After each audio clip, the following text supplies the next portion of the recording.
Fight இருக்குல்ல, வெற்றியோ தோல்வியோ, அரசு போராடுது இல்ல, ஒரு அரசே போராடுது இல்ல. நீங்க தமிழ்நாடும் கேரளாவும் அதுதான் நீங்க கத்துக்க வேண்டியது இருக்கு. அரசே போராடுது இல்ல. நீங்க கேரளாவுடைய முதல்வரே ஒன்றிய அரசுக்கு எதிராக டெல்லியில போய் போராடினார்ல, நிதி வெட்டி சுருக்குனது சம்பந்தமாக. தமிழ்நாடுடைய முதல்வரே நீங்க போய் போராடுறாருல்ல. அப்ப இந்த போராட்டத்தை இளைஞர்கள் ஊக்குவிக்க வேணும்னு நான் சொல்றேன். அப்படி போராட்டத்தை ஊக்குவிக்கும் போதுதான் இந்த அரசில் இருக்கக்கூடிய குறைகளையும் நம்மளால வந்து போராட முடியும். அரசு வந்துட்டதாலே அது அப்படிதான் அப்படின்ற முடிவுக்கு போகணும். ஏன் நீ ஊழல் இருந்தா ஊழலுக்கு எதிராக போராடு.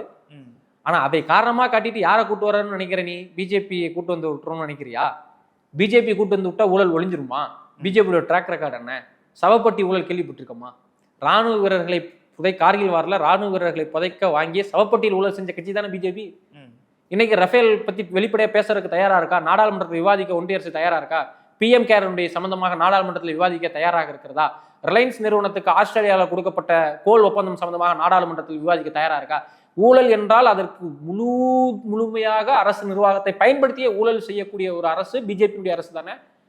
அப்ப அது விஜய்க்கு ஊழலுக்கு எதிரானவர் என்று சொல்லி விஜய்க்காக நாம் செலுத்தக்கூடிய வாக்கின் மூலமாக யதார்த்தமாக வந்து அதிமுக பாஜக அது சாதகமாக அமைந்தா அது என்ன விளைவுகளை தமிழ்நாட்டில் ஏற்படுத்தும்?